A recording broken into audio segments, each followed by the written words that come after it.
യോസഫിൻ്റെ ജീവിതത്തിലെ വസ്ത്രമാറ്റങ്ങൾ.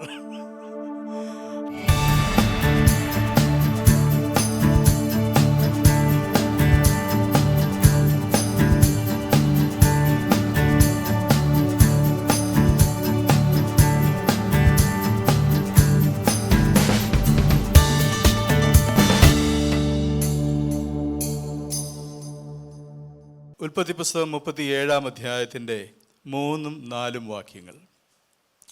Genesis chapter 37 versus 3 and 4. യോസേഫ് വാർദ്ധക്യത്തിലെ മകനാകൊണ്ട് Israel എല്ലാ മക്കളിലും വെച്ച് അവനെ അധികം സ്നേഹിച്ചു.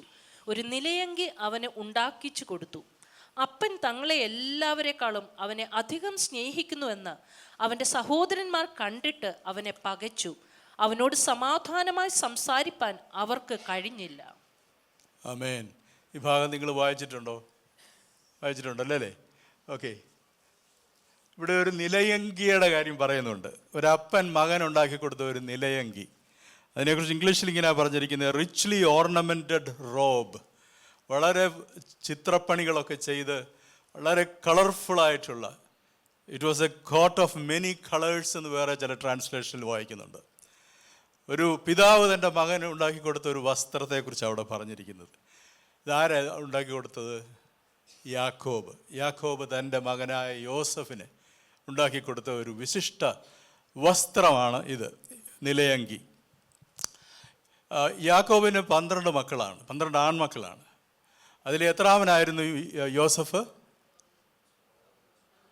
11ാമൻ. ഓക്കെ.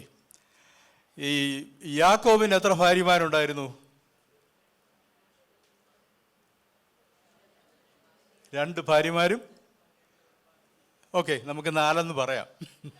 ഓക്കെ, കൂടുതൽ വിശദാംശങ്ങളിലേക്ക് നമുക്ക് പോകണ്ട. യാക്കോബ് 4 വിവാഹം കഴിച്ചു. അതിലെ അവരുടെയൊക്കെ പേരറിയാമല്ലോ. റേച്ചല്, ലേയ, റാഹേൽ, ബിൽഹ, സിൽപ്പ. ഇതിനകത്ത് നിങ്ങളൊരു കാര്യം മനസ്സിലാക്കണം. ഇതിലാരെയാ യാക്കോബ് സ്നേഹിച്ചത്?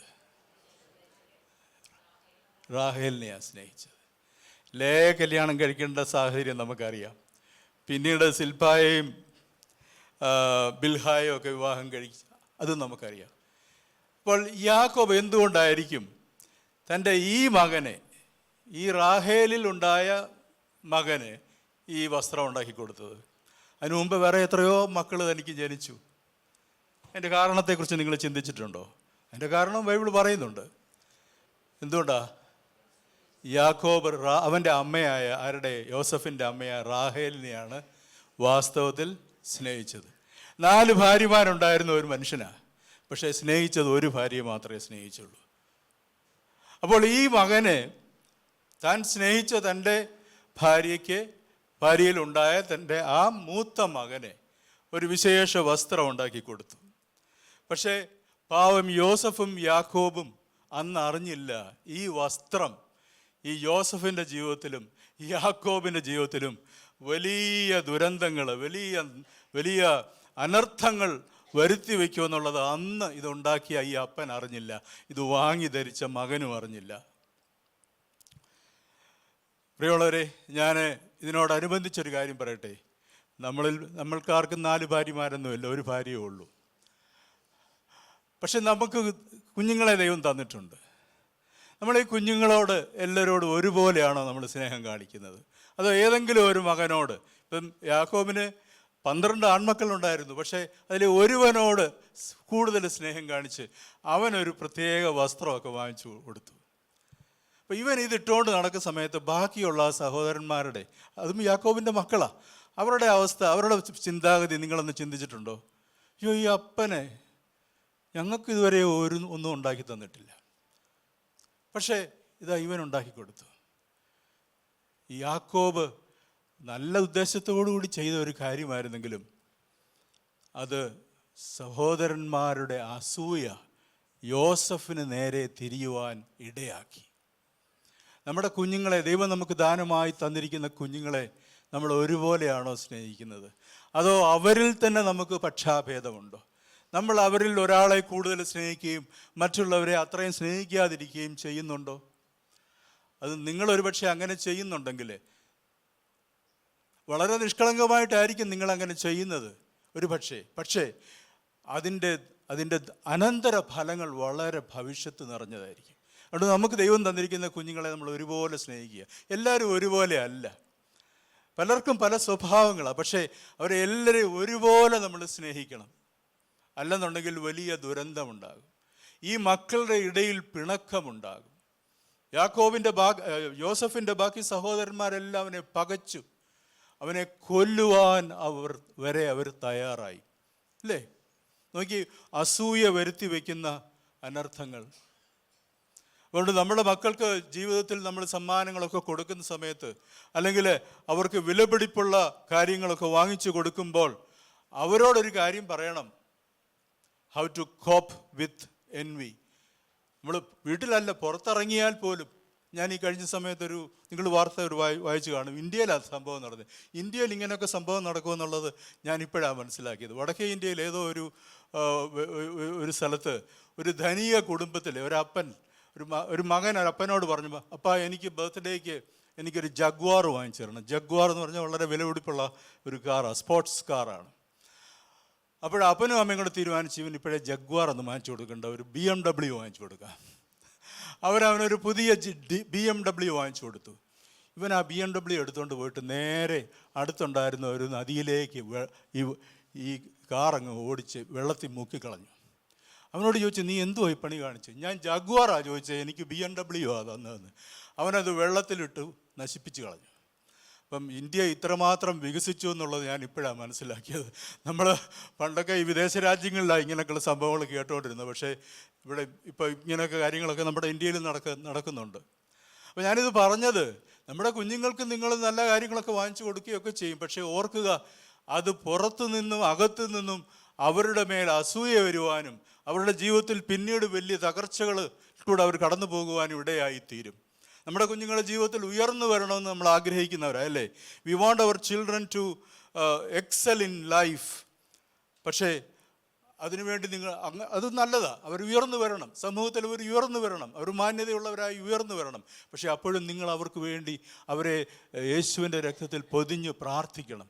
അസൂയയുടെ വിടക്കുകണ്ണ് അവരെ ബാധിക്കാതെ വണ്ണം, ലോകത്തിൻ്റെ ശത്രുവിൻ്റെ ദുഷ്ട ശക്തികൾ അവരുടെ നേരെ പ്രവർത്തിക്കാതെ വണ്ണം നിങ്ങളുടെ കുഞ്ഞുങ്ങളെ എല്ലാവരെയും നിങ്ങൾ മുദ്രയിട്ട്, യേശുവിൻ്റെ നാമത്തിൽ മുദ്രയിട്ട് പ്രാർത്ഥിക്കണം. ദൈവത്തിന് സ്തോത്രം.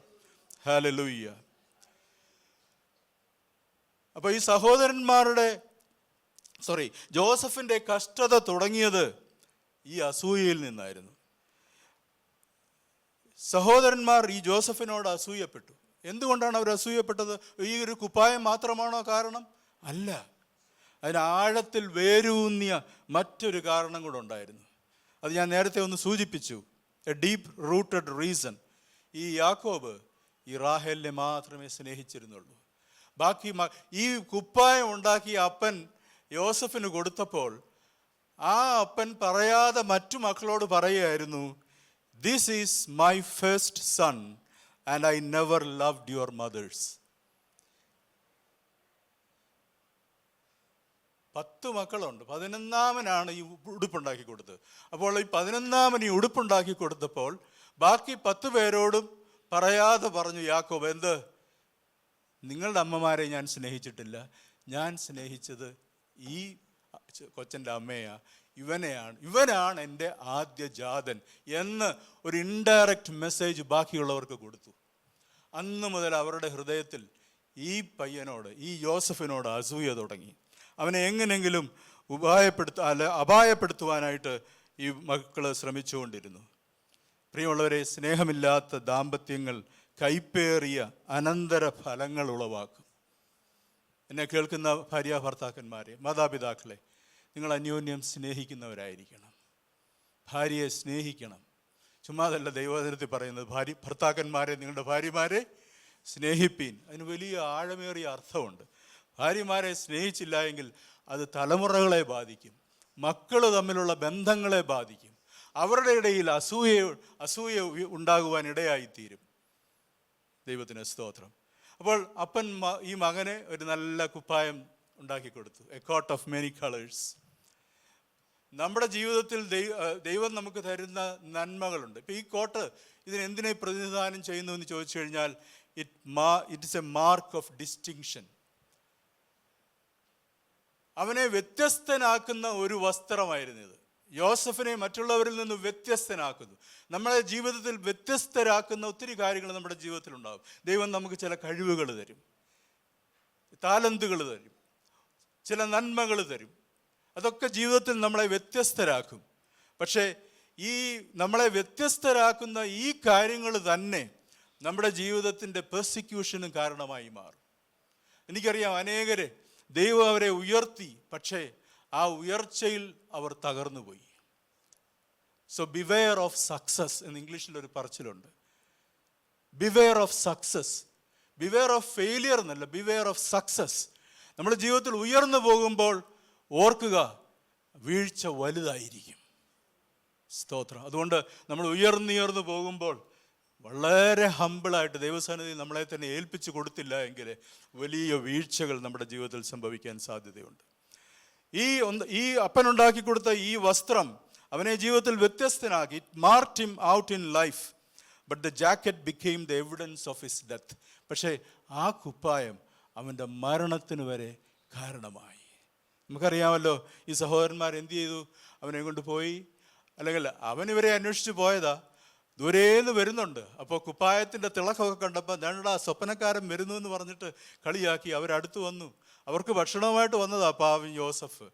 അവർ വിചാരിച്ചു ഇതത്രേ സുപ്രസാദ കാലം, ഇപ്പം ഇവനെ പിടിച്ചാൽ റെഡിയായി, ആരും അറിയത്തില്ല. അവരവനെ പിടിച്ചു കെട്ടി എന്ത് ചെയ്തു? ബാക്കി കാര്യങ്ങളൊക്കെ നിങ്ങൾക്കറിയാം. അവനെ ഒരു പൊട്ടക്കിണറ്റിലിട്ടു. അവനെ കൊല്ലാൻ തന്നെ ഒത്തിരി ഉപദ്രവിച്ചു കാണും. അവനെ കൊല്ലാൻ തന്നെ തീരുമാനിച്ചു. പക്ഷേ ആരാ പറഞ്ഞത് ഇവനെ കൊല്ലണ്ടെന്ന്? രൂപൻ പറഞ്ഞു. അതിന് പകരം ഒരു കാര്യം ചെയ്യാം, നമുക്ക് ഇവൻ്റെ ഈ കുപ്പായം ഊരി ഒരാടിനെ കൊന്ന്, ഒരു ആട്ടുകൊറ്റനെ കൊന്ന് അതിൻ്റെ രക്തത്തിൽ ഇവൻ്റെ വസ്ത്രം മുക്കി അപ്പനെ കൊണ്ട് കാണിക്കാൻ, ഇവനെ നമുക്ക് വിൽക്കാം എന്ന് അവർ തീരുമാനിച്ചു. ഞാൻ ഈ ഭാഗം ധ്യാനിച്ച സമയത്ത് എനിക്കൊരു കാര്യം മനസ്സിലായി. യോസഫ് മരിക്കേണ്ട സ്ഥാനത്ത് ആരാ മരിച്ചത്? ഒരു ആട്ടുകൊറ്റൻ മരിച്ചു. ഈ ജോസഫിൻ്റെ ജീവിതത്തിൽ പിന്നീട് നമ്മൾ മുൻപോട്ട് പോകുമ്പോൾ കാണുന്നത് അവർ ഈ ആട്ടുകൊറ്റനെ കൊന്നിട്ട് അതിൻ്റെ രക്തത്തിൽ അവൻ്റെ വസ്ത്രം മുക്കിയിട്ട് അപ്പനെ തെളിവായിട്ട് കൊണ്ട് കാണിച്ച് ഒരു കാട്ടുമൃഗം ഇവനെ വലിച്ചു കീറി ഇവനെ കൊന്നു എന്ന് പറഞ്ഞു. എന്നാൽ യോസഫ് മരിക്കേണ്ട സ്ഥാനത്ത് ഒരാട്ടുകൊറ്റൻ മരിച്ചതുകൊണ്ട് യോസഫ് ഇനി മരിക്കുകയില്ല. സ്തോത്രം. യോസഫിൻ്റെ യാത്രയിൽ യോസഫ് എവിടെയൊക്കെയോ മരിക്കാമായിരുന്നു. അവൻ്റെ ജീവിതം അവസാനിക്കാമായിരുന്നു. ആ മരുഭൂമിയിലെ യാത്രയിൽ അവൻ്റെ ജീവിതം അവസാനിക്കാമായിരുന്നു.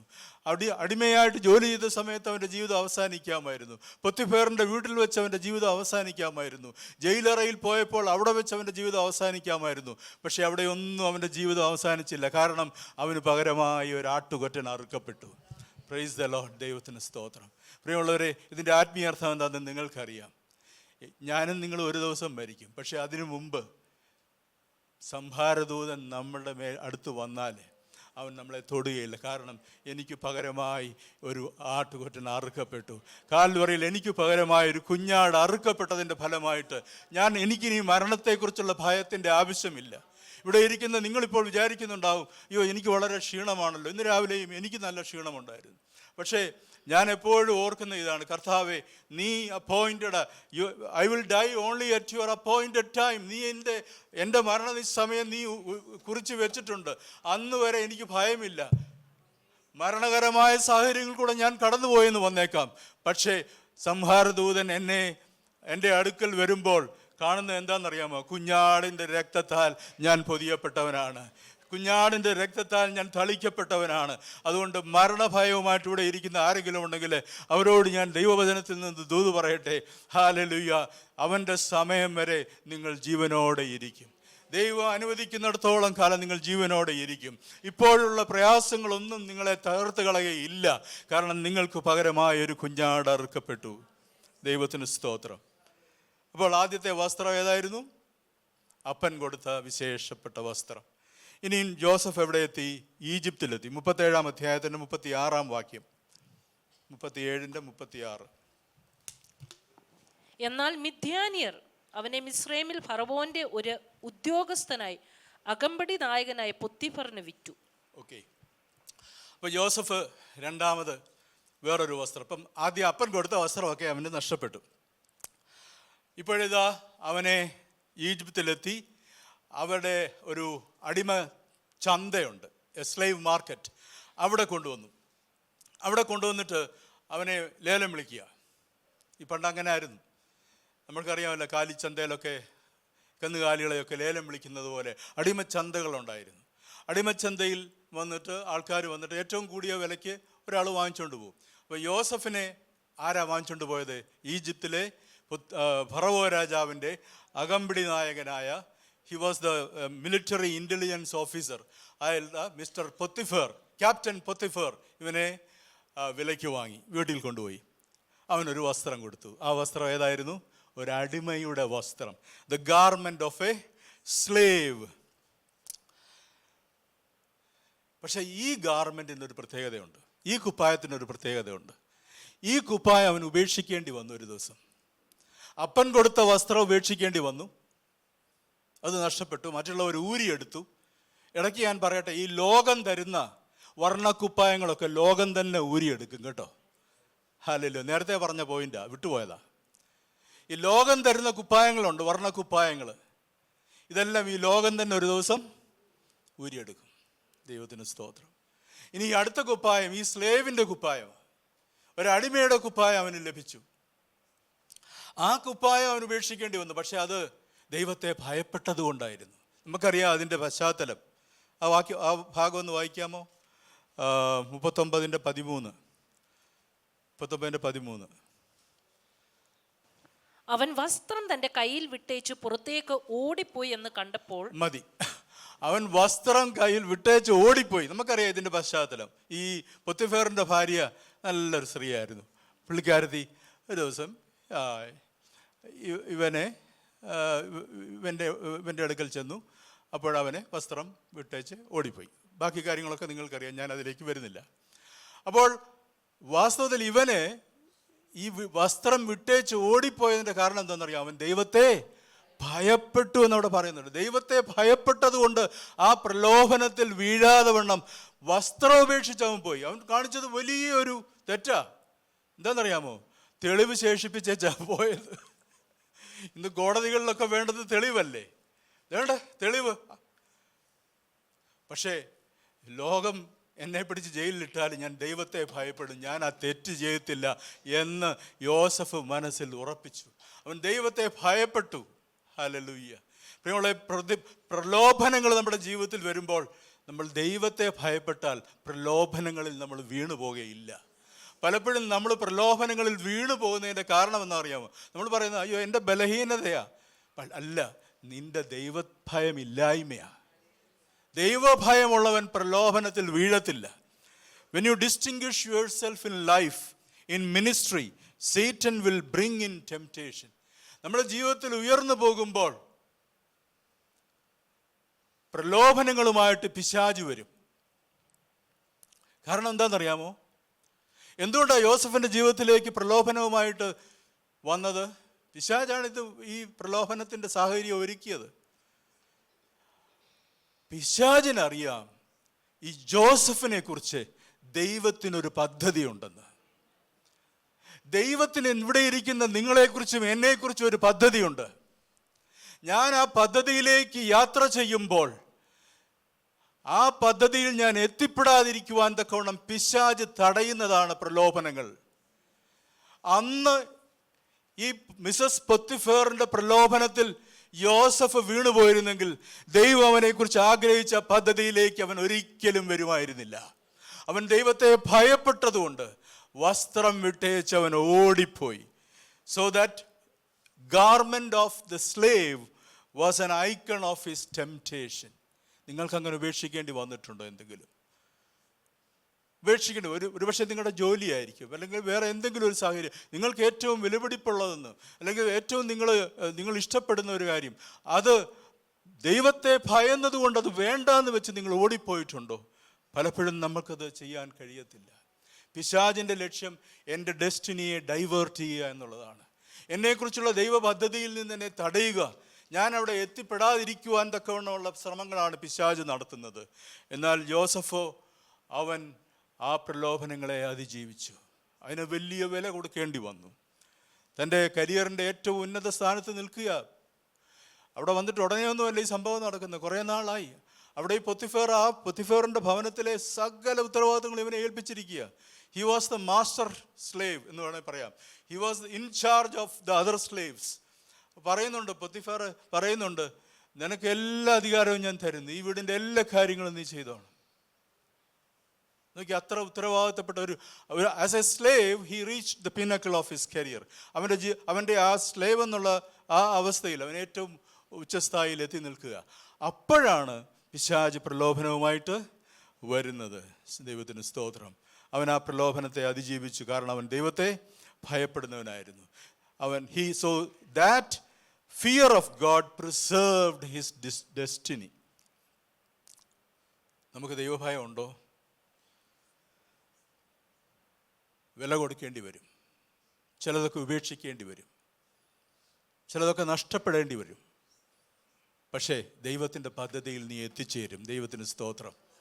നിനക്കിവിടെ നഷ്ടപ്പെട്ടത് പ്രലോഭനത്തെ അതിജീവിക്കുമ്പോൾ ദൈവത്തെ ഭയപ്പെടുന്നതുകൊണ്ട് നിനക്ക് നഷ്ടപ്പെട്ടത് തീർച്ചയായിട്ടും നഷ്ടമല്ല, അത് ദൈവ പദ്ധതിയിലേക്ക് നിന്നെ കൊണ്ടെത്തിക്കുന്നതാണ്. The fear of the Lord will preserve your destiny. അവനെ ജയിലിൽ ഇട്ടു. ഒരു വിചാരണ കൂടാതെ അവനെ തടവുകാരനാക്കി. എന്തൊക്കെയാ അവൻ്റെ പേരിലുള്ള കുറ്റം? ഇന്നത്തെ രീതി പറഞ്ഞു കഴിഞ്ഞാൽ ബലാത്സംഗം, റേപ്പ്, മോക്കറി, അസോൾട്ട്. ഇതെല്ലാം ഇന്നത്തെ നിയമം അനുസരിച്ച് സ്ത്രീ പീഡനത്തിനകത്ത് വരും, അല്ലേ? എല്ലാം വരും. സ്ത്രീ പീഡനത്തിന് നമ്മുടെ നാട്ടിലുള്ള ശിക്ഷ അറിയാമല്ലോ, ഭയങ്കര ശിക്ഷയാണ്.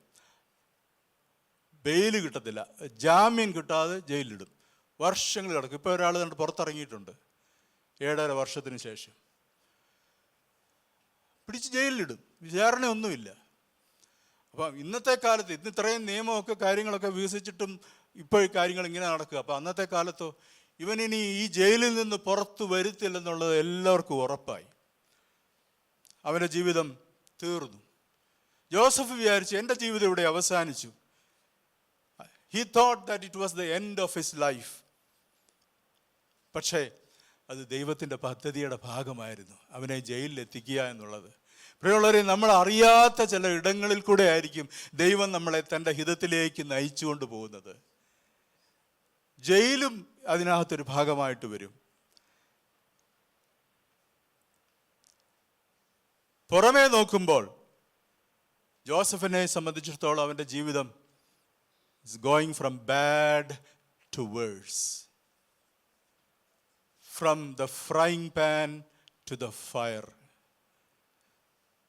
വറചട്ടിയിൽ നിന്ന് എരിതീയിലേക്ക്, മലയാളത്തിൽ ഒരു പറച്ചിലുണ്ടല്ലോ.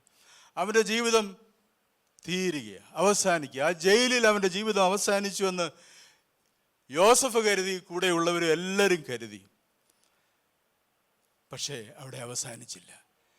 നമ്മൾ കാണുന്നത് ആ ഒരു റിയാലിറ്റി മാത്രമാണ്. യോസഫിൻ്റെ സാഹചര്യം ഇപ്പോഴും എങ്ങനെയാണ്? അവൻ ജയിലിൽ, ചെയ്യാത്ത കുറ്റത്തിന് അവൻ ജയിലിൽ ശിക്ഷ അനുഭവിക്കുകയാണ്. അതൊരു യാഥാർത്ഥ്യമാണ്. But there are 2 sides for the reality. There are 2 levels of reality. 2 യാഥാർത്ഥ്യങ്ങളുണ്ട്. നമ്മൾ കാണുന്ന യാഥാർത്ഥ്യം, പക്ഷെ തിരശീലയ്ക്ക് പുറകിൽ മറ്റൊരു യാഥാർത്ഥ്യമുണ്ട്. പെട്ടെന്ന് ഞാൻ ഓർക്കുകയായിരുന്നു, ഈ അബ്രഹാം, നമുക്ക് കുറച്ചുകൂടെ മുമ്പോട്ട് പോകാം. അബ്രഹാം തൻ്റെ മകനെ യാഗം കഴിക്കാൻ, ദൈവം പറഞ്ഞതനുസരിച്ച് യാഗം കഴിക്കാൻ വേണ്ടി മോറിയ മലയിലേക്ക് കയറുകയാണ്. എന്തൊക്കെയുണ്ട് അബ്രഹാമിൻ്റെ കയ്യിൽ? വിറകുണ്ട്, കത്തിയുണ്ട്, തീയുണ്ട്, മോനുമുണ്ട്, ഇസ്ഹാക്കുമുണ്ട്. അതൊന്നും ആരും പറയാൻ, ഇസ്ഹാക്കുമുണ്ട്. അപ്പം മോൻ അപ്പനോടൊരു ചോദ്യം ചോദിക്കുന്നുണ്ട്, അപ്പ ഇതൊക്കെയുണ്ട്, യാഗത്തിനുള്ള മൃഗം എവിടെ? അപ്പം അബ്രഹാം ഒരു കാര്യം പറഞ്ഞു, യഹോവ അബ്രഹാം വെറുതെയാണോ അത് പറഞ്ഞത്? അബ്രഹാം അന്ന് പറഞ്ഞത് യഹോവ കരുതിക്കൊള്ളൂ എന്നും അറിയത്തില്ല. പക്ഷേ അതാണ് ഒരു യാഥാർത്ഥ്യം. രണ്ടവർ പോവുക, മകനെ യാഗം കഴിക്കാൻ വേണ്ടി പോവുക. പക്ഷേ ഈ മോറിയ മലയുടെ അങ്ങേ ഭാഗത്ത് നിന്ന് ഒരു ആട്ടുകൊറ്റൻ അവിടുന്ന് കയറി വരുന്നുണ്ട്. നിങ്ങൾ വിചാരിക്കുന്നുണ്ടോ അന്നേരം ഒരു ആട്ടുകൊറ്റൻ അവിടെ മോറിയ മലയുടെ മേളിൽ വന്നതാന്ന്? അല്ല. അബ്രഹാം തൻ്റെ മകനെയും കൊണ്ട് യാത്ര പുറപ്പെട്ടപ്പോൾ മറുവശത്തൂടെ, ഹല്ലേലൂയ, ആ മോറിയ മലയുടെ എതിർവശത്തൂടെ ദൈവം ഒരു ആട്ടുകൊറ്റനെ മുകളിലോട്ട് കയറ്റിവിട്ടു. അത് അബ്രഹാം കണ്ടില്ല. ഹല്ലേലൂയ, അത് അബ്രഹാം കണ്ടില്ല. അബ്രഹാം കണ്ടത് മറ്റൊരു യാഥാർത്ഥ്യമാണ്, തൻ്റെ മകനെയും കൊണ്ട് അതാൻ പോകുന്നത്. പക്ഷേ ദൈവത്തിൻ്റെ മറ്റൊരു യാഥാർത്ഥ്യമുണ്ട്. ഞാനിത് സാന്ദർഭികമായിട്ട് പറഞ്ഞ് എന്തിനാണ് ചോദിച്ചു കഴിഞ്ഞാൽ, നമ്മുടെ ജീവിതത്തിൽ പ്രിയമുള്ളവരെ, നമ്മൾ കാണുന്നത് ഒരു യാഥാർത്ഥ്യം, പക്ഷെ അതിൻ്റെ മറുവശത്ത് ദൈവം മറ്റൊരു യാഥാർത്ഥ്യത്തെ ഉണ്ടാക്കിക്കൊണ്ടിരിക്കുക. അത് നമുക്ക് കാണാൻ കഴിയുന്നില്ല, പക്ഷെ തക്ക സമയത്ത് അത് വെളിപ്പെടും. ഹല്ലേലൂയ. ഇവിടെ ഇതായി ജോസഫ് കാരാഗ്രഹത്തിൽ കടന്ന് കഷ്ടപ്പെടുകയാണ്. പക്ഷെ ദൈവം അവന് വേണ്ടി തിരശ്ശീലയ്ക്ക് പുറകിൽ വലിയ വലിയ കാര്യങ്ങൾ ചെയ്തുകൊണ്ടിരിക്കുകയാണ്. അതാ ഞാൻ പറഞ്ഞ 2 levels of reality. So stop looking at just one reality. നമ്മുടെ ജീവിതത്തിൽ പ്രശ്നങ്ങളും പ്രതികൂലങ്ങളും വരുമ്പോൾ ആ സാഹചര്യങ്ങളിലേക്ക് മാത്രമല്ല നീ നോക്കേണ്ടത്. you should look at the other side, the God's reality.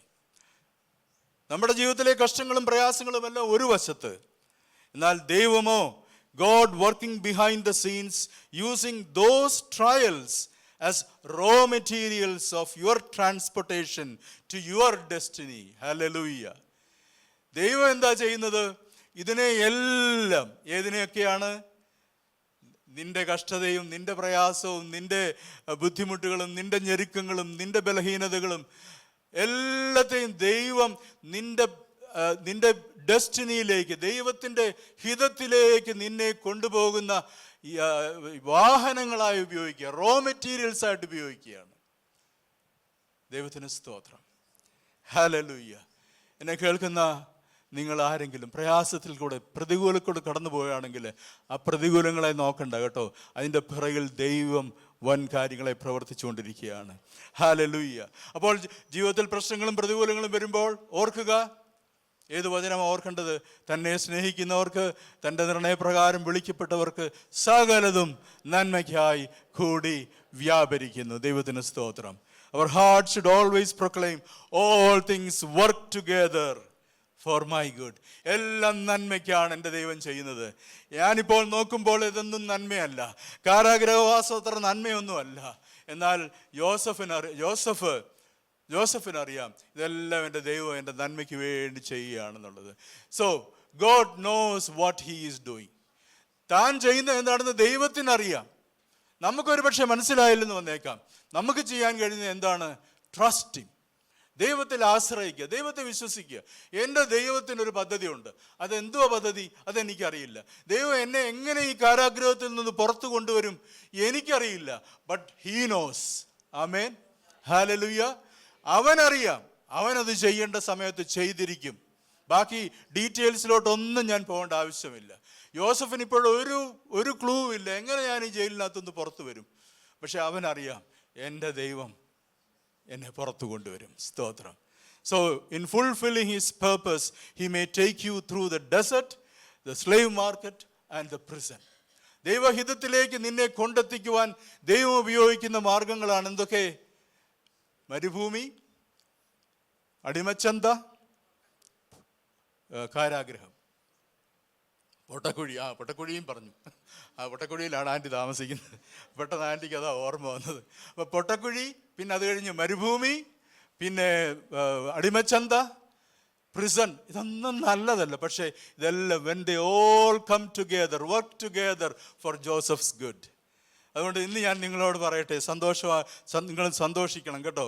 The treachery of your brothers can't stop your destiny. നിന്റെ സഹോദരന്മാർ നിനക്കെതിരെ പ്രവർത്തിച്ചതൊന്നും നിന്റെ ലക്ഷ്യത്തെ തടയാൻ ദൈവം അനുവദിക്കുകയില്ല. മരുഭൂമിയിലെ ചൂടും വിശപ്പും ദാഹവും ഒന്നും നിന്റെ ഡെസ്റ്റിനിയിലേക്ക് നിന്റെ പ്രവേശനത്തെ തടയുകയില്ല. മിസസ് പൊത്തിഫേറിൻ്റെ തെറ്റായ ആരോപണങ്ങളൊന്നും, കള്ളത്തരം ഒന്നും നിന്റെ ഡെസ്റ്റിനിയെ തടയുവാൻ പര്യാപ്തമല്ല. ക്യാപ്റ്റൻ പൊത്തിഫേറിൻ്റെ ദേഷ്യം നിന്റെ ഡെസ്റ്റിനിയെ തടയുവാൻ പര്യാപ്തമല്ല. അതെല്ലാം ദൈവം നന്മയ്ക്കായി വ്യാപരിപ്പിക്കുക. സ്തോത്രം. All things work together. എന്തൊക്കെയാ? ആരോപണങ്ങൾ, ട്രച്ചറി, വിശപ്പും ദാഹവും, തെറ്റായ ആരോപണങ്ങൾ, മറ്റുള്ളവരുടെ ദേഷ്യം, ഇതൊന്നും നിന്നെ ബാധിക്കുകയില്ല. ഇതെല്ലാം ദൈവം തൻ്റെ ലക്ഷ്യത്തിലേക്ക് നിന്നെ എത്തിക്കുവാൻ വേണ്ടി ഉപയോഗിക്കുന്ന മാർഗങ്ങളാണ്. അപ്പോൾ 3 വസ്ത്രങ്ങളെക്കുറിച്ച് നമ്മൾ കണ്ടു. 4-ാമത്തെ വസ്ത്രം 41-ാം അധ്യായത്തിൻ്റെ 14-ാം വാക്യം. 41-ന്റെ ഉടനെ ഫറവോൻ ആളയച്ചു യോസേഫിനെ വിളിപ്പിച്ചു. അവർ അവനെ വേഗത്തിൽ കുണ്ടറയിൽ നിന്ന് ഇറക്കി. അവൻ ക്ഷൗരം ചെയ്യിച്ചു വസ്ത്രം മാറി ഫറവോന്റെ അടുക്കൽ ചെന്നു. വസ്ത്രം മാറി. ഏത് വസ്ത്രം മാറി? ഏത് വസ്ത്രം മാറിയത്? ജയിലിലെ വസ്ത്രം. അപ്പം നോക്കിയേ, വസ്ത്രമാറ്റം. ഇന്നത്തെ വിഷയം എന്തുവാരെന്ന് അറിയാമോ? യോസഫിൻ്റെ ജീവിതത്തിലെ വസ്ത്രമാറ്റങ്ങൾ. ഹല്ലേലൂയ. അപ്പോൾ 4ാമത് ഒരു വസ്ത്രം അവന് കിട്ടുകയാണ്. അത് ഏത് വസ്ത്രമാണ്? അപ്പം അവൻ്റെ വസ്ത്രം മാറി വേറൊരു വസ്ത്രം ധരിപ്പിച്ചു. ഏത് വസ്ത്രം മാറി? കാരാഗൃഹത്തിലെ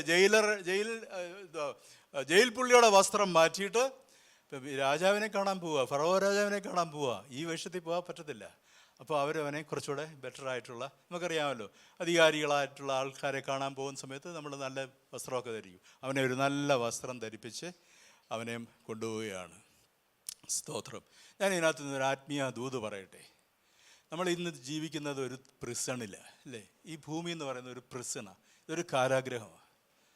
എന്നാൽ ഇവിടെ നിന്ന് നമ്മൾ ഈ കാരാഗ്രഹത്തിൽ നിന്ന് പുറത്തു പോകുന്നൊരു ദിവസമുണ്ട്. അപ്പോസ്തലനായ പൗലോസൊക്കെ അത് നല്ല മനോഹരമായി പറഞ്ഞിട്ടുണ്ട്. എന്താ പറയുന്നത്? കൂടാരമാകുന്ന ഈ ഭൗമഭവനം വിട്ടഴിഞ്ഞ്, കൈപ്പണിയല്ലാത്ത, അപ്പോൾ ഇപ്പോൾ ധരിച്ചിരിക്കുന്ന ഈ വസ്ത്രം ഉരിഞ്ഞു കളഞ്ഞിട്ട് നമ്മൾ നമ്മുടെ കർത്താവിനെ കാണാനായിട്ട് പോകുന്ന ഒരു ദിവസം വരും കേട്ടോ. അന്ന് നമ്മൾ പോകുന്നത് എങ്ങനെയാണെന്നറിയാമോ? ശുഭ്രവസ്ത്രധാരിയായി എൻ്റെ പ്രിയൻ്റെ മുൻപിൽ ഹല്ലേലൂയ. ഒരു ശുഭ്രവസ്ത്രം, അവനൊരു നല്ല വസ്ത്രം കൊടുത്ത് ഈ കാരാഗ്രഹത്തിൽ നിന്ന്, ഈ പരിമിതികളുള്ള ഈ കാരാഗ്രഹത്തിൽ നിന്ന് പുറത്തു വരുന്ന ഒരു ദിവസമുണ്ട്. സ്തോത്രം. ഞാൻ സാന്ദർഭികമായിട്ട് പറഞ്ഞതേ ഉള്ളൂ.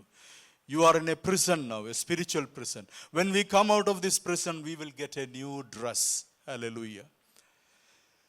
പക്ഷേ നമുക്ക് ഇന്നിവിടെ ധരിക്കാൻ പറ്റിയൊരു വസ്ത്രമുണ്ട് പ്രിയമുള്ളവരെ. ഇന്ന് നമ്മൾ ഈ ഭൗമഭവനമാകുന്ന ഈ കൂടാരത്തിലാണ് കഴിയുന്നതെങ്കിലും നമ്മൾ എന്നും ധരിക്കേണ്ട ഒരു വസ്ത്രത്തെക്കുറിച്ച് യെശയ്യാപ്രവചനം 61-ാം അധ്യായത്തിൻ്റെ 3-ാം വാക്യത്തിൽ നമ്മൾ വായിക്കുന്നുണ്ട്. വായിച്ചാട്ടെ. യെശയ്യാ 61-ന്റെ 3. ഐസായ 61 verse 3. സിയോനിലെ ദുഃഖിതന്മാർക്ക് വെണ്ണീറിന് പകരം അലങ്കാരമാലയും ദുഃഖത്തിന് പകരം ആനന്ദ തൈലവും വിഷണ മനസ്സിന് പകരം സ്തുതി എന്ന മേലാട. ഹല്ലേലൂയ, ഹല്ലേലൂയ. A spirit of garment of praise for a spirit of heaviness. മലയാളത്തിലെ വിഷണ്ണ മനസ്സിന് പകരം സ്തുതി എന്ന മേലാട. ദൈവവേദലേ, ഇന്ന് നീ കടന്നു വന്നത് വിഷണ്ണ മനസ്സുമായിട്ടാണോ? വിഷമിക്കുന്ന മനസ്സുമായിട്ടാണോ കടന്നു വന്നിരിക്കുന്നത്? ഈ വിഷമിക്കുന്ന മനസ്സിനെ മാറ്റാനുള്ള ഒരേ ഒരു പ്രതിവിധി, നീ ഒരു വസ്ത്രം ധരിക്കണം. ആ വസ്ത്രം ഏതാണെന്നറിയാമോ?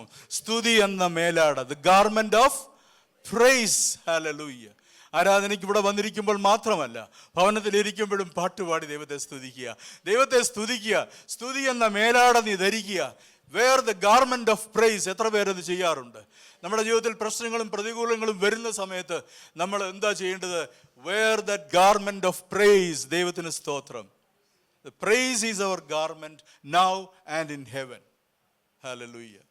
അപ്പോൾ ജോസഫ് ഫറവോയുടെ മുൻപിലെത്തി. ഫറവോ പറഞ്ഞു, ഞാൻ ഇങ്ങനെ സ്വപ്നം കണ്ടു. അപ്പം ജോസഫ് പറയുന്നുണ്ട്, രാജാവേ, ഇതൊന്നും എനിക്ക് വെളിപ്പെടുത്തി തരാനുള്ള കഴിവില്ല. പക്ഷേ ഞാൻ സേവിക്കുന്ന ഒരു ദൈവമുണ്ട്. എനിക്കറിയാം ഒരു ദൈവത്തെ, ജീവനുള്ള ഒരു ദൈവമുണ്ട്. ആ ദൈവം ഇതെനിക്ക് വെളിപ്പെടുത്തി തന്ന് ഞാൻ അങ്ങയോട് ഇത് പറയാമെന്ന് പറഞ്ഞിട്ട് സ്വപ്നത്തിൻ്റെ വ്യാഖ്യാനമെല്ലാം പറഞ്ഞു കൊടുത്തു. അപ്പോൾ ഇടയ്ക്ക് ഞാനൊരു ചോദ്യം ചോദിച്ചോട്ടെ. ഈ രാജാവിൻ്റെ കൊട്ടാരത്തിൽ, ഈ ഫറവോയുടെ കൊട്ടാരത്തിൽ ഒത്തിരി മന്ത്രവാദികളുണ്ടായിരുന്നു, സോഴ്സറേഴ്സ് ഉണ്ടായിരുന്നു. ഈ സോഴ്സറേഴ്സിനെ നമ്മൾ നേരത്തെ കണ്ടിട്ടുണ്ട്. എവിടെ വെച്ചാണെന്നറിയാം? മോശയുടെ കാലത്ത്. മോശ വടി താഴെയിട്ടപ്പോൾ അത് പാമ്പായി. അപ്പോൾ അവർ പറഞ്ഞു, ഇതൊക്കെ ഞങ്ങൾക്കും പറ്റും എന്ന് പറഞ്ഞിട്ട് അവരും ഒരു വടി താഴെയിട്ടു, അതും പാമ്പായി. അത്ര വലിയ വലിയ വലിയ മന്ത്രവാദികളൊക്കെ ഉള്ള സ്ഥലമാണ്. രാജാവിൻ്റെ കൊട്ടാരത്തിൽ അതിനൊന്നും ഒരു പഞ്ഞവും ഇല്ല. പക്ഷെ അവർക്കാർക്കും എന്തുകൊണ്ടായിരിക്കും ഈ രാജാവിൻ്റെ സ്വപ്നം വ്യാഖ്യാനിക്കാൻ പറ്റാതെ പോയത്? ചിന്തിച്ചിട്ടുണ്ടോ? God blocked their capabilities. ദൈവം അവരുടെ ആ പൈശാചിക ശക്തികളെ എല്ലാം ബ്ലോക്ക് ചെയ്ത് വെച്ചു. അതിനെല്ലാം ബ്ലോക്ക് ചെയ്ത് നിർവീര്യമാക്കിയെന്നേ. ഹല്ലേലൂയ. എന്തായിരിക്കും കാര്യം? തന്നെ ഭയപ്പെടുന്ന യോസഫിനെ ഉയർത്തുവാൻ ഫറവോയുടെ മുമ്പിൽ എത്തിക്കേണ്ടത് ആവശ്യമാണ്. ഫറവോയുടെ മുമ്പിൽ വെച്ച് യോസഫിനെ ഉയർത്തണമെങ്കിൽ, യോസഫിനെ അവനെക്കുറിച്ചുള്ള ദൈവത്തിൻ്റെ ഹിതത്തിലേക്ക് എത്തിക്കണമെന്നുണ്ടെങ്കിൽ ഈ അന്ധകാര ശക്തികളെ നിർവീര്യമാക്കേ പറ്റത്തുള്ളൂ. അതുകൊണ്ട് ദൈവം എന്ത് ചെയ്തു? ഈ പൈശാചിക ശക്തികളെ സേവിക്കുന്ന ഈ മന്ത്രവാദികളുടെ ശക്തിയെ ദൈവം ന്യൂട്രലൈസ് ചെയ്തു. ഹല്ലേലൂയ. പ്രിയമുള്ളവരെ, നീ ദൈവത്തെ ഭയപ്പെടുന്നവനും ദൈവ വഴികളിൽ നടക്കുവാൻ ഇഷ്ടപ്പെടുകയും ചെയ്യുന്ന ഒരു വ്യക്തിയാണെങ്കിൽ നിനക്കെതിരെ വരുന്ന യാതൊരു പൈശാചിക ശക്തിയെയും നീ ഭയപ്പെടേണ്ട ആവശ്യമില്ല. ദൈവം അവയെ എല്ലാം ന്യൂട്രലൈസ് ചെയ്യും. ഹല്ലേലൂയ. പലർക്കും പിശാചിനെ ഭയമാണ്. എന്തുകൊണ്ടാണെന്നറിയാമോ? നമ്മൾ ദൈവത്തെ ഭയപ്പെടുന്നില്ല, അതുകൊണ്ടാണ്. നീ ദൈവത്തെ ഭയപ്പെട്ടാൽ പിശാചിനെ ഭയപ്പെടണ്ട. ഹല്ലേലൂയ. നിനക്കെതിരെ വരുന്ന ഒരു ആയുധവും ഫലിക്കയില്ല. സ്തോത്രം. എത്ര പേർ വിശ്വസിക്കുന്നു? ഹല്ലേലൂയ. നിന്നെക്കുറിച്ചുള്ള ദൈവ പദ്ധതിയിലേക്ക് നിന്നെ എത്തിക്കുവാൻ തടസ്സം നിൽക്കുന്ന എല്ലാ ശക്തികളെയും തകർക്കുകയും നിർവീര്യമാക്കുകയും നിശബ്ദമാക്കുകയും ചെയ്യുന്നവനാ എൻ്റെ ദൈവം. തൻ്റെ ഭൃത്യന് വേണ്ടി ആ മന്ത്രവാദികളുടെ ശക്തിയെ ദൈവം കെടുത്തിക്കളഞ്ഞു. ഹല്ലേലൂയ. ഒടുവിലായിട്ട് നമ്മൾ വരുന്നു യോസഫിന് ലഭിക്കുന്ന 5-ാമത്തെ വസ്ത്രം. നമ്മളതിൻ്റെ ലാസ്റ്റിലേക്ക് വരിക.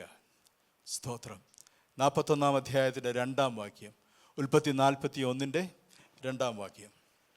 അപ്പോൾ രൂപഗുണവും 41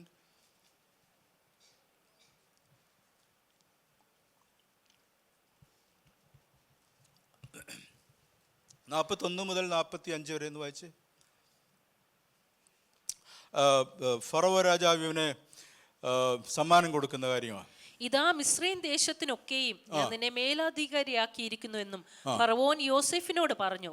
ഫറവോൻ തന്റെ കയ്യിൽ നിന്ന് സ്തോത്രം. ഫറവോൻ തന്റെ കയ്യിൽ നിന്നും മുദ്രമോതിരം ഊതി യോസെഫിന്റെ കൈക്കിട്ടു. അവനെ നേർമയുള്ള വസ്ത്രം ധരിപ്പിച്ചു. Fine linen, a coat of fine linen.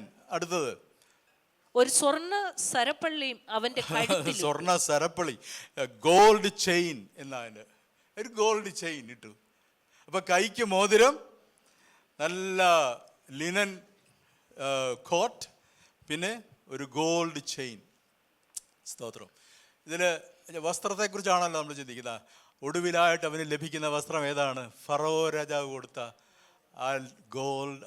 ആ ലിനൻ കോട്ടാണ്. ദൈവത്തിന് സ്തോത്രം. ഹല്ലേലൂയ.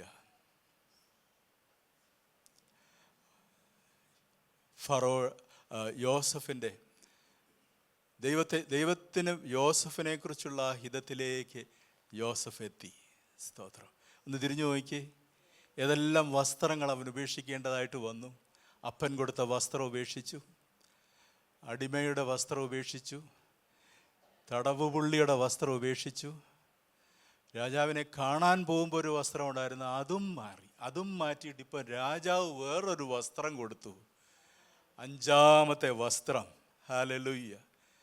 മാത്രമല്ല അവന് കൊടുത്ത അധികാരങ്ങൾ എന്തൊക്കെയാണ്? തൻ്റെ അധികാരത്തിൻ്റെ മുദ്രമോതിര ഊരി അവൻ്റെ കയ്യിൽ കൊടുത്തു. അധികാരം. അത് കഴിഞ്ഞിട്ട് തൻ്റെ 2-ാം രഥത്തിൽ അവനെ കയറ്റി. മുട്ടുകുത്തുവീൻ എന്ന് അവന്റെ മുമ്പിൽ വിളിച്ചു പറയിച്ചു. ഇങ്ങനെ അവനെ മിസ്രൈം ദേശത്തിനൊക്കെ മേലാധികാരിയാക്കി. നോക്കിയേ, ദൈവഹിതത്തിലേക്ക് അവൻ എത്തി. ഹല്ലേലൂയ. ഇതിന് ഒരേ ഒരു കാരണം എന്താണെന്ന് അറിയാമോ? യോസഫിനോട് കൂടെ ദൈവമുണ്ടായിരുന്നു. ഇവിടെ ആ വാക്യങ്ങളൊക്കെ വായിക്കുന്ന സമയത്ത് യഹോവ യോസഫിനോട് കൂടെ ഇരുന്നു. എന്താ കാര്യം എന്നറിയാമോ? യോസഫ് ദൈവത്തെ ഭയപ്പെട്ടു. യോസഫ് ദൈവത്തെ ഭയപ്പെട്ടു. ദൈവത്തെ ഭയപ്പെടുന്ന വ്യക്തിയാണെങ്കിൽ ദൈവം നിന്നോട് കൂടെ ഇരിക്കും. സ്തോത്രം. കർത്താവേ, നീ എൻ്റെ കൂടെ എന്താ ഇല്ലാത്തതെന്ന് ചോദിച്ചാൽ അതിൻ്റെ ഉത്തരം, ഞാൻ ദൈവത്തെ ഭയപ്പെടുന്നില്ല. ദൈവത്തെ ഭയപ്പെടുന്നവനെ കൈവിടുന്ന ദൈവമല്ല ദൈവം. ദൈവത്തെ സ്നേഹിക്കുന്നവനെ കൈവിടുന്ന ദൈവമല്ല ദൈവം. ഹല്ലേലൂയ. ദൈവത്തെ സ്നേഹിക്കുന്നവർക്ക്, ദൈവത്തെ ഭയപ്പെടുന്നവർക്ക് ദൈവം കൊടുക്കുന്ന എന്തൊക്കെയാണെന്ന് അറിയാമോ? ഹല്ലേലൂയ. അവൻ്റെ കരുണയുടെ നേർമയുടെ വസ്ത്രം കൊടുക്കും. അവൻ്റെ അധികാരത്തിൻ്റെ മുദ്രമോതിരം കൊടുക്കും. അവൻ്റെ സ്വർഗീയ സമ്പത്തിൻ്റെ ഗോൾഡ് ചെയിൻ അവന് കൊടുക്കും. ദൈവത്തിന് സ്തോത്രം. യോസഫിൻ്റെ കഷ്ടതകളെല്ലാം അവിടെ അവസാനിക്കുകയാണ്. സ്തോത്രം. എന്നെ കേൾക്കുന്ന ദൈവവേദലേ, ദൈവഹിതത്തിലേക്ക് തടസ്സം നിൽക്കുന്ന, നിന്നെ ദൈവഹിതത്തിലേക്ക് എത്തിക്കുന്നതിന് തടസ്സം നിൽക്കുന്ന എന്താണെന്ന് ദൈവത്തിൻ്റെ ആത്മാവിനോട് നിങ്ങൾ ചോദിച്ച് മനസ്സിലാക്കുക. അങ്ങനെയാണെങ്കിൽ തീർച്ചയായിട്ടും നിങ്ങൾക്ക് നഷ്ടപ്പെട്ടതും നിങ്ങൾ കഷ്ടപ്പെട്ടതും എല്ലാം ദൈവം നിങ്ങൾക്ക് മടക്കി തരും. കഷ്ടങ്ങളും പ്രയാസങ്ങളും എല്ലാം ദൈവം ദൈവത്തിൻ്റെ ഹിതത്തിലേക്ക് നിങ്ങളെ അടുപ്പിക്കുന്ന മുഖാന്തരങ്ങൾ മാത്രമാണെന്ന് നിങ്ങൾ തിരിച്ചറിയും. സ്തോത്രം. നിങ്ങളെ വെറുത്തവരെ, നിങ്ങളെ ഉപദ്രവിച്ചവരെ, നിങ്ങളുടെ കൂടെ ദൈവമുണ്ടെന്ന് തിരിച്ചറിയുന്ന ഒരു ദിവസം വരും. യോസഫിൻ്റെ സഹോദരന്മാർ വന്നു. പിന്നെ നിങ്ങളെ ഉപദ്രവിച്ചവർക്ക് നിങ്ങളൊരു രക്ഷയായി മാറും. അവർക്ക് നിങ്ങളൊരു അനുഗ്രഹമായി മാറും. ദൈവത്തിന് സ്തോത്രം. അതിൻ്റെ 38-ാം വാക്യം ഒന്ന് വായിച്ചേ. വസ്ത്രം കൊടുക്കുക മാത്രമല്ല ചെയ്തത്. ഫറവോൻ തന്റെ ഭൃത്യന്മാരോട്, ദൈവാത്മാവുള്ള ഈ മനുഷ്യനെ പോലെ ഒരുത്തനെ കണ്ടു കിട്ടുമോ എന്ന് പറഞ്ഞു. ദൈവാത്മാവുള്ള ഈ ഇങ്ങനൊരു മനുഷ്യനെ പോലെ ആരെയും കണ്ടു കിട്ടുമോ? അപ്പം വാസ്തവത്തിൽ ഈ സ്വപ്നങ്ങളെല്ലാം വ്യാഖ്യാനിച്ചു കഴിഞ്ഞപ്പം ഫറവോയുടെ ഉള്ളിൽ ഒരു കാര്യം മനസ്സിലായി. ഒരു ജീവനുള്ള ദൈവം ഉണ്ടല്ലോ, ഇവരിതെല്ലാം വെളിപ്പെടുത്തി കൊടുത്ത് ജീവിക്കുന്ന ഒരു ദൈവം ഉണ്ടല്ലോ. ആ അർത്ഥത്തിലാണ് അതിന് പുതിയൊരു പേരിട്ടത്. ആ പേരെവിടാ വായിക്കുന്നത്? നമ്മൾ പുതിയൊരു പേര് കൊടുക്കുന്നുണ്ട് ഫറവോ യോസഫിന്. വാക്യം എത്രാം വാക്യമാ? 45-ാം വാക്യം വായിക്കും. ഫറവോൻ യോസെഫിന് സാപ്നത്ത് പനേഹ് എന്ന പേര്. എന്തോ പേരെന്തോ? സാപ്നത്ത് പനേഹ്. എല്ലാവരും ഒന്ന് പറഞ്ഞ സാഫ്നത്ത് പനേഹ്. അതിന്റെ അർത്ഥം അറിയാമോ? എനിക്കും അറിയത്തില്ലായിരുന്നു. ഞാനത് വായിച്ചു. പണ്ഡിതന്മാരുടെ ഇടയിൽ പല അഭിപ്രായങ്ങളുണ്ട്. പക്ഷേ ഏറ്റവും കൂടുതൽ ആളുകൾ മനസ്സിലാക്കിയിരിക്കുന്ന അല്ലെങ്കിൽ വിശ്വസിക്കുന്ന ഒരർത്ഥം എന്ന് പറയുന്നത് ഇതാണ്: God speaks and he lives. ദൈവം സംസാരിക്കുന്നു, ദൈവം ജീവിക്കുന്നു. ഇതിൻ്റെ വാക്യം അടിസ്ഥാനമാണ് ഞാൻ പറഞ്ഞത്. 38-ാം വാക്യം. ദൈവാത്മാവുള്ള ഈ മനുഷ്യൻ വായിച്ചു തരുന്ന വാക്യം 38-ാം വാക്യം. ഫറവോൻ തന്റെ ഭൃത്യന്മാരോട്, ദൈവാത്മാവുള്ള ഈ മനുഷ്യനെ പോലെ ഒരുത്തനെ കണ്ടോ. ദൈവാത്മാവുള്ള ഈ മനുഷ്യൻ എന്ന് ഫറവോൻ പറയുന്നുണ്ട്. അപ്പം അതുമായിട്ട് ബന്ധപ്പെടുത്തിയുള്ള ഒരു പേരാ കൊടുത്തത്. ദൈവം സംസാരിക്കുന്നു. ഈ മനുഷ്യൻ കൂടെ ദൈവമാണ് സംസാരിക്കുന്നത്. അവൻ്റെ ദൈവം ജീവിക്കുന്നു എന്നർത്ഥം വരുന്ന സഫ്നത്ത് പനേഹ എന്ന പേര് ഫറവോ യോസഫിനെ കൊടുത്തു. ദൈവത്തിന് സ്തോത്രം. ഹല്ലേലൂയ. അപ്പം 5 വസ്ത്രത്തെക്കുറിച്ച് നമ്മൾ കണ്ടു. ഏതൊക്കെയായിരുന്നു 5 വസ്ത്രങ്ങൾ ഒന്ന് പറയാമോ? ആദ്യത്തെ വസ്ത്രം, the garment given by father. പിന്നെ അടിമയുടെ വസ്ത്രം, തടവുകാരൻ്റെ വസ്ത്രം, ഗാർമെന്റ് ടു മീറ്റ് ഫറവോയെ കാണാനുള്ള വസ്ത്രം, the garment of fine linen given by ഫറവോ. ഞാൻ അതിനെക്കുറിച്ച് ഇങ്ങനെ ചിന്തിച്ച സമയത്ത് നിങ്ങളൊന്ന് നോക്കിയേ. ആ അപ്പൻ കൊടുത്തൊരു വസ്ത്രം, ഓക്കെ, അപ്പൻ കൊടുത്തൊരു വസ്ത്രം, ഉന്നതമായൊരു വസ്ത്രം. അവിടെ നിന്ന് ആ ഒരു യോസഫിൻ്റെ ജീവിതം ഒരു ഡൗൺവേർഡ് പ്രോഗ്രസ്സാണ്, താഴോട്ട് പോവുകയാണ്. ആ വസ്ത്രം നഷ്ടപ്പെട്ടു, താഴോട്ട് വരിക. അവന് അടുത്ത് കിട്ടിയിരിക്കുന്ന ആരുടെ വസ്ത്രമാണ്? ഒരടിമയുടെ വസ്ത്രം. ആ വസ്ത്രവും നഷ്ടപ്പെട്ടു. പിന്നെയും താഴോട്ട് പോകുക. ഏത് വസ്ത്രമാണ്? ഒരു തടവ് പുള്ളിയുടെ വസ്ത്രം. എന്നാൽ ഇനിയുമുള്ളത് ഉയർച്ചയാണ്. സ്തോത്രം. അപ്പം 3 താഴ്ച. 1, 2, 3. 4-മത്തത് രാജാവിനെ കാണാനുള്ള ഒരു വസ്ത്രം. രാജാവ് കൊടുത്ത ഒരു വസ്ത്രം. ഞാൻ ഈ ഭാഗം ചിന്തിച്ച സമയത്ത് എൻ്റെ മനസ്സിൽ ദൈവാത്മാവ് ഒരു ചിന്ത തന്നു. സ്തോത്രം. This is the story of our lord Jesus Christ. ഇത് നമ്മുടെ കർത്താവായ യേശു ക്രിസ്തുവിൻ്റെ ജീവിതം തന്നെയാണ്. നിങ്ങൾക്കറിയാമോ, യോസഫ്, പഴയ നിയമത്തിലെ യോസഫ് നമ്മുടെ കർത്താവായ യേശു ക്രിസ്തുവിൻ്റെ നിഴല. He's a typology of Lord Jesus Christ. ദൈവത്തിന് സ്തോത്രം. ഫിലിപ്പിയ ലേഖനം 2-ാം അധ്യായം 6 മുതൽ 11 വരെ വായിക്കാം. ശ്രദ്ധിച്ചിരിക്കണേ. സ്തോത്രം. ഫിലിപ്പിയ ലേഖനം 2. ഇതിൻ്റെ ആപ്ലിക്കേഷനിലോട്ട് ഞാൻ വരിക. അതിനുശേഷം നമ്മൾ ദൈവത്തെ ആരാധിക്കാൻ പോവുക. ഫിലിപ്പിയ ലേഖനം 2-ാം അധ്യായത്തിൻ്റെ 6 മുതൽ 11 വരെയുള്ള വാക്യങ്ങൾ. അവൻ ദൈവരൂപത്തിലിരിക്കെ. സ്തോത്രം. മതി അവിടെ നിൽക്കട്ടെ. അവൻ ദൈവരൂപത്തിലിരിക്കെ. ആരെക്കുറിച്ചാണ് അവിടെ പറയുന്നത്? നമ്മുടെ കർത്താവായ യേശു ക്രിസ്തുവിനെ കുറിച്ച് പറയുക. ഹല്ലേലൂയ. ദൈവത്തിൻ്റെ പുത്രൻ, ഇവൻ എൻ്റെ പ്രിയപുത്രൻ, ഇവനിൽ ഞാൻ പ്രസാദിച്ചിരിക്കുന്നുവെന്ന് ആരെക്കുറിച്ചാണ് പറഞ്ഞിരിക്കുന്നത്? പിതാവായ ദൈവം തൻ്റെ പുത്രനായ യേശു ക്രിസ്തുവിനെ കുറിച്ച് പറഞ്ഞിരിക്കുക. നിങ്ങൾ നേരത്തെ പറഞ്ഞല്ലോ, ഒന്ന് ചിന്തിച്ചു നോക്കിയേ. യോസഫിൻ്റെ പിതാവ് യാക്കോബ് യോസഫിനൊരു വസ്ത്രം കൊടുത്തു. ഇവൻ എൻ്റെ പ്രിയപുത്രൻ. ഹല്ലേലൂയ. ഈ പിതാവിൻ്റെ ഏകജാതനായ പുത്രനായിരുന്നു നമ്മുടെ കർത്താവ്. സ്വർഗത്തിൻ്റെ സന്തോഷമായിരുന്നു, സ്വർഗത്തിൻ്റെ മകുടമായിരുന്നു. അവൻ പിതാവിൻ്റെ മടിയിലിരുന്നു. ഇതിനൊക്കെ വാക്യങ്ങളുണ്ട്, ഞാനിപ്പോൾ എടുക്കുന്നില്ല. ദൈവരൂപത്തിൽ ഇരുന്നവൻ. കർത്താവ് പ്രാർത്ഥിക്കുന്നുണ്ട് യോഹന്നാൻ്റെ സുവിശേഷത്തിൽ, പിതാവേ, ലോകമുണ്ടാകുന്നതിന് മുമ്പേ നീ എനിക്ക് തന്നിട്ടുള്ള മഹത്വം എന്ന് പ്രാർത്ഥിക്കുന്ന നിങ്ങൾ ആ പ്രാർത്ഥന വായിച്ചിട്ടുണ്ടല്ലോ. അപ്പോൾ ആ മഹത്വത്തിലിരുന്ന നമ്മുടെ കർത്താവായ യേശു ക്രിസ്തു, അവൻ ദൈവരൂപത്തിലിരിക്കെ. അതിനെക്കുറിച്ച് കൊലോസ്യ ലേഖനത്തിലൊക്കെ നമ്മൾ വായിക്കുന്നുണ്ട്. സകലതും അവൻ മുഖാന്തരം അവനായിട്ടും സൃഷ്ടിക്കപ്പെട്ടു. നോക്കിയേ, ആദ്യത്തെ യേശു ക്രിസ്തുവിൻ്റെ ആ ഒരു പൊസിഷൻ, യോസഫിൻ്റെ ആദ്യത്തെ പൊസിഷൻ.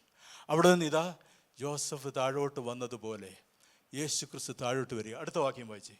അവൻ ദൈവരൂപത്തിലിരിക്കെ ദൈവത്തോടുള്ള സമത്വം മുറുകെ പിടിച്ചു കൊള്ളണമെന്ന് വിചാരിക്കാതെ ദാസരൂപമെടുത്തു. നോക്കി, നിങ്ങൾക്ക് അത് റിലേറ്റ് ചെയ്യാൻ പറ്റുന്നുണ്ടോ? യോസഫ് ദാസനായി. He became a slave.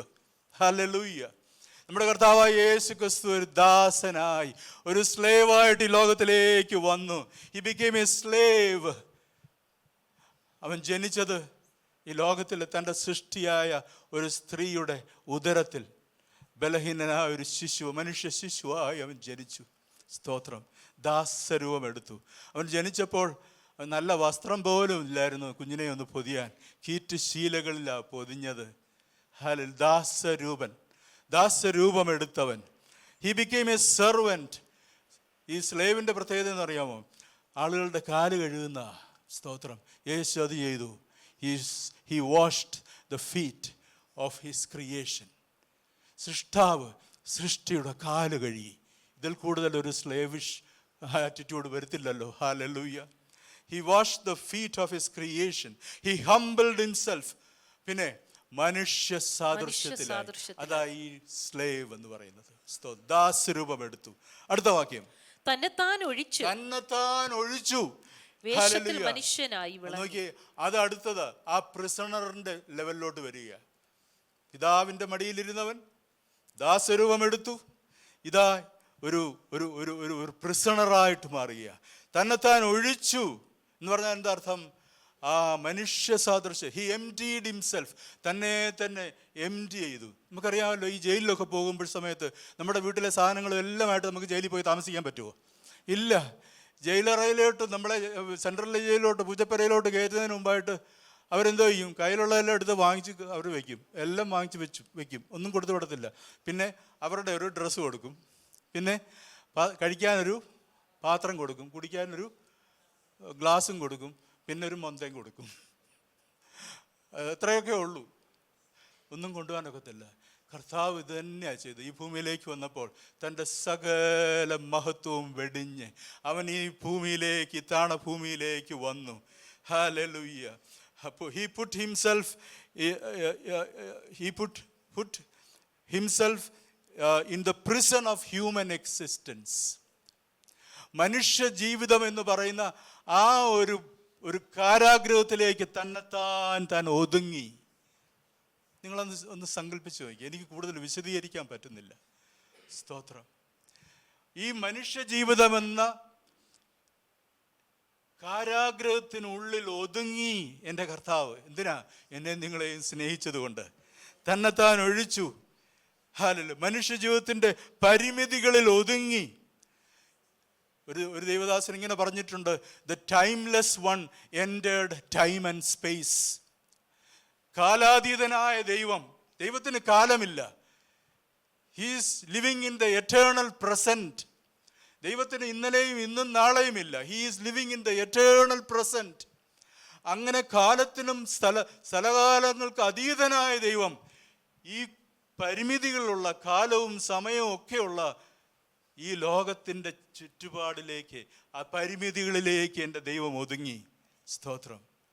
സൃഷ്ടാവ് സൃഷ്ടിയിൽ ഒതുങ്ങി. He worked with his hands. ഈ ജയിലിൽ പോയി കഴിഞ്ഞാൽ നമുക്കറിയാമല്ലോ, അവിടെ ജോലി ചെയ്യണം, ചുമ്മാ ഇരിക്കത്തില്ല. അവരെ കൊണ്ട് ജോലി ചെയ്യിപ്പിക്കും. എൻ്റെ കർത്താവ് ഈ ഭൂമിയിലേക്ക് വന്നു. അവൻ കൈകൾ കൊണ്ട് അധ്വാനിച്ചു. He worked as a carpenter to live. ഹല്ലേലൂയ. എന്നിട്ടോ ഈ ലോകത്തിലെ ജീവിതത്തിനൊരു, ഈ ഭൂമിയിലെ ജീവിതത്തിനൊരു പ്രത്യേകതയുണ്ട്. തന്നെത്താൻ ഒഴിച്ച് വേഷത്തിൽ മനുഷ്യനായി വിളങ്ങി, തന്നെത്താൻ താഴ്ത്തി മരണത്തോളം മരണത്തോളം തന്നെ മരണത്തിന് ഏൽപ്പിച്ചു കൊടുത്തു. ക്രൂസിലെ മരണത്തോളം. ഇതിൽ കൂടുതൽ ഒരു മനുഷ്യന് താഴാൻ പറ്റുമോ? ദൈവത്തിന് താഴാൻ പറ്റുമോ? ആ ജോസഫിൻ്റെ ജീവിതത്തിൻ്റെ ആ ഡൗൺവേർഡ് പ്രോഗ്രസ് പോലെ എൻ്റെ കർത്താവ് ഈ ലോകത്തിലേക്ക് വന്നു. തന്നെത്താൻ താഴ്ത്തി ക്രൂസിലെ മരണത്തോളം അനുസരണമുള്ളവനായി അവൻ മരിച്ചു, അടക്കപ്പെട്ടു. ഈ ഭൂമിയിലെ ഒരു പ്രിസൺ കേവിനുള്ളിൽ എൻ്റെ കർത്താവിനെ അവർ ഒതുക്കി. സ്തോത്രം. എന്നാൽ ഇനി അടുത്തത് അപ്വേർഡ് പ്രോഗ്രസ് ആണ്. ഹല്ലേലൂയ. എന്നാൽ നാലാമത്തെ ഭാഗം, അതുകൊണ്ട് ദൈവവും അവനെ ഉയർത്തി. സ്തോത്രം. He came out of the prison. ആ കല്ലറയിൽ നിന്ന് മൂന്നാം നാൾ എൻ്റെ കർത്താവ് പുറത്തു വന്നു. Praise the Lord. കരങ്ങൾ ഉയർത്തി ദൈവത്തെ സ്തുതിച്ചാട്ട്. He came out of the prison. യോസഫ് പ്രിസണിൽ നിന്ന് പുറത്തു വന്നതുപോലെ എൻ്റെ കർത്താവ് ആ കല്ലറയിൽ നിന്ന് പുറത്തു വന്നു. പിന്നെ അവനെ ഏറ്റവും ഉയർത്തി സകല നാമത്തിനും മേലായ നാമം നൽകി. യോസഫിന് ഒരു പുതിയ പേര് കൊടുത്തതുപോലെ സകല നാമത്തിനും മേലായ നാമം നൽകി. അങ്ങനെ യേശുവിന്റെ നാമത്തിങ്കൽ സ്വർലോകരുടെയും ഭൂലോകരുടെയും അതോ ലോകരുടെയും മുഴങ്കാൽ ഒക്കെയും മടങ്ങും. എല്ലാ നാവും യേശുക്രിസ്തു കർത്താവെന്ന് പിതാവായ ദൈവത്തിന്റെ മഹത്വത്തിനായി ഏറ്റുപറയുകയും ചെയ്യേണ്ടി വരും. അടുത്ത സ്റ്റേജ് നിങ്ങൾ നേരത്തെ വായിച്ചായിരുന്നു. ഫറവോന്റെ 2ാം രഥത്തിലേറ്റി. നിങ്ങളൊന്ന് സങ്കല്പിച്ച് നോക്കി. ഞാനിതൊക്കെ ഇന്നലെ രാത്രിയിൽ ഇരുന്ന് ഇങ്ങനെ വിഭാവനം ചെയ്യുക. ആദ്യത്തെ ദിവസത്തെ ഈ പരിപാടിയെല്ലാം കഴിഞ്ഞു. പിറ്റേ ദിവസം രാവിലെ ആരാ ഇപ്പം? യോസഫ്. He is the prime minister of Egypt. ഈജിപ്തിലെ പ്രധാനമന്ത്രിയാണ്. ഇപ്പം സ്വന്തം രഥം, അകമ്പടി, പട്ടാളക്കാരെ, എല്ലാ സർവ്വ സൈന്യങ്ങളും കൂടുണ്ട്. രാവിലെ യോസഫ് ആ രഥത്തിനകത്ത് കയറി ആ വസ്ത്രമൊക്കെ ധരിച്ച് പ്രധാനമന്ത്രിയുടെ കോട്ടുമൊക്കെ ഇട്ട് ഒരു പരേഡ് നടത്തുക, രാജ്യത്തിൻ്റെ അവസ്ഥകളൊക്കെ ഒന്ന് പഠിക്കാൻ വേണ്ടി. സ്തോത്രം. നമ്മുടെ കർത്താവ് വേഗം വരുന്നു കേട്ടോ. ഇനി അവൻ വരുന്നത് എങ്ങനെയാണെന്നറിയാമോ? എൻ്റെ കർത്താവ് വീണ്ടും വരുന്നത് എങ്ങനെയാണെന്നറിയാമോ? അവൻ ആദ്യം വന്നതുപോലെയല്ല, അവൻ ഒന്നാമത് വന്നതുപോലെയല്ല, അവൻ രണ്ടാമത് വരുന്നത്. ഹല്ലേലൂയ. അവൻ കോടാനുകോടി ദൂതന്മാരുടെ അകമ്പടിയോടുകൂടി അവൻ മധ്യാകാശത്ത് വെളിപ്പെടും. മേഘാരൂഢനായി അവൻ വരും. ഹല്ലേലൂയ. ദൈവത്തിന് സ്തോത്രം. അന്ന് അവൻ്റെ മുഖം എങ്ങനെയായിരിക്കും? വെളിപ്പാട് പുസ്തകം 1-ാം അധ്യായത്തിൻ്റെ 13 മുതൽ 16 വരെയുള്ള വാക്യങ്ങൾ നമുക്കതിന് ചെറിയൊരു ഹിന്റ് തരുന്നുണ്ട്. സ്തോത്രം. വെളിപ്പാട് 1-ന്റെ 13 മുതൽ 16 വരെ. തിരിഞ്ഞപ്പോൾ 7 പൊൻ നിലവിളക്കുകളെയും നിലവിളക്കുകളുടെ നടുവിൽ നിലയങ്കി ധരിച്ച് മാറത്ത് പൊൻകച്ച കെട്ടിയ മനുഷ്യപുത്രനോട് സദൃശ്യനായവനെയും കണ്ടു. അടുത്തത്, അവന്റെ തലയും തലമുടിയും വെളുത്ത പഞ്ഞി പോലെ, അവന്റെ തലയും തലമുടിയും വെളുത്ത പഞ്ഞി പോലെ, ഹിമത്തോളം വെള്ളയും, കണ്ണ് അഗ്നിജ്വാലയ്ക്കുള്ള കണ്ണുള്ളവൻ, കാലുലയിൽ ചുട്ടുപഴുപ്പിച്ച വെള്ളോട്ടിന് സദൃശ്യമായ കാലുകൾ, അവന്റെ ശബ്ദം പെരുവെള്ളത്തിന്റെ ഇരച്ചിൽ പോലെ ആയിരുന്നു. സ്തോത്രം. കർത്താവ് രണ്ടാമത് വരുന്നത് ഇങ്ങനെയാ. ഹല്ലേലൂയ. ഫറവോന്റെ രഥത്തിലേറി യോസഫ് മിസ്രയീമിന്റെ തെരുവീതികളിൽ കൂടെ നടന്നതുപോലെ എൻ്റെ കർത്താവ് വേഗത്തിൽ വരുന്നു. അവൻ വീണ്ടും വരുന്നു. അവനെ കുത്തി തുളച്ചവർ അവനെ കാണും. സകല മുഴങ്കാലും അവന്റെ മുൻപിൽ മടങ്ങും. ഹല്ലേലൂയ. യേശു കർത്താവെന്ന് സകല നാവും ഏറ്റുപറയുന്ന ഒരു ദിവസം വരുന്നു. ഹല്ലേലൂയ. ദൈവത്തിന് സ്തോത്രം.